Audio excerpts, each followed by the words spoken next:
Mga kababayan, panoorin nyo tong video na to. This is the reason bakit maraming ayaw sa mga Duterte. Kasi hindi sila makatao magbigay. Look at that. Hindi ito sapat. Kulang to. Tingnan nyo. Kasi nasanay ako sa, syempre, tingi-tingi lang natatanggap namin every Christmas. So, hindi ito katanggap-tanggap. Makatao, hindi makatao itong ginagawa ng mga Duterte. Look at that. Ano ba yung mga binibigay nyo sa amin? Parang pang 1 year na to. See? Nakita nyo?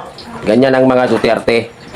Pagka nagbigay ng tulong, no, hindi lang pang isang linggo. No, ito pang matagalan yan. Kung ano lang kayo nito, lima lang kayo na magko-consume sa bigas na yan, guys. Malamang abutan pa kayo ng 9 months o 6 months bago nyo maubos yan. No, lalong-lalo na kung ganyan ang sitwasyon, biktima kayo na ano kayo ng lindol, no? So kailangan magtipid talaga. O, ganyan. Kita nyo, guys, ganyan ang mga Duterte.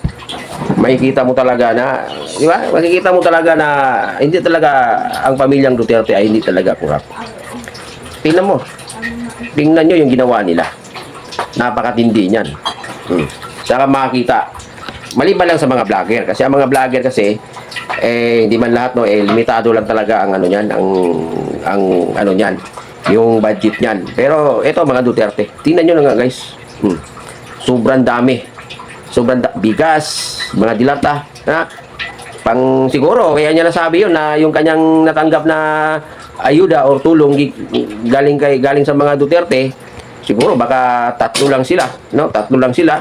Kaya niya nasabi na yung natanggap nilang tulong galing sa kay Duterte pang isang taon na. Ganyan dapat.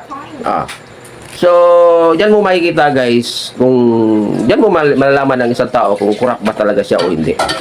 Kasi, guys, ang mga kurap na mga politician, no, ano yan pagka nagbigay yan, tingi-tingi lang. Pero ito mga Duterte, guys. Kung pakinggan niyo maigi yung kanyang sinasabi, mabubudol pa kayo niyan. Pero tapusin niyo yung video, maintindihan niyo. Ganyan sila magbigay. So, yan, walang pigil-pigil. Pag magbigay talaga ng tulong, yan, sagaran talaga. Hindi pang isang buwanan lang, hindi lang pang isang lingguhan lang. Eto, sa tingin ko, abutin pa yan, kung 5 lang sila, abutin pa yan ng 6 months, 9 months bago nila maubos yan. So, sakto lang din, no? Pag naubos yung tulong galing sa mga Duterte, siguro naman sa loob ng 9 months or 6 months, makaka-recover na kayo ng konti. No, kasi kita nyo naman yung lindol talagang, di ba? Maraming pinadapang bahay. Madaming mga bahay talaga na winasak.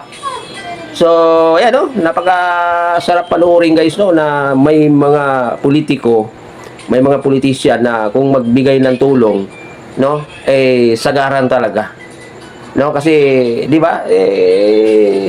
Hindi mawawala sa atin, mayroon talagang sakuna. And then, nakakatuwang tingnan na may mga Duterte na kung magbigay ng tulong ay talagang hindi lang pang lingguhan, hindi lang pang buwanan, talagang pang matagalan. So kaya niya nasabi na pang isang taon na yun, siguro konti lang sila. Makikita mo naman yung kanyang sinasabi na isang taon ay may basihan naman. Makita mo naman yan, no? Ang daming bigas, ang dami nagkalat sa kanyang, di ba? So, yan, ganyan ang mga Duterte, guys. May napanood nga ako mga senador din, mga senador, and then yung nagbigay din sila ng tulong, no? Basta pag sinabi nating mga senador, hindi lang isa, dalawa, marami, no? Inabot lang ng 1.5 million ang inabot nilang tulong doon sa mga natabaan ng lindol. Pero kay Duterte, sa tingin nyo, guys, hindi lang itong pamilya ang nabutan nito, ang dami to.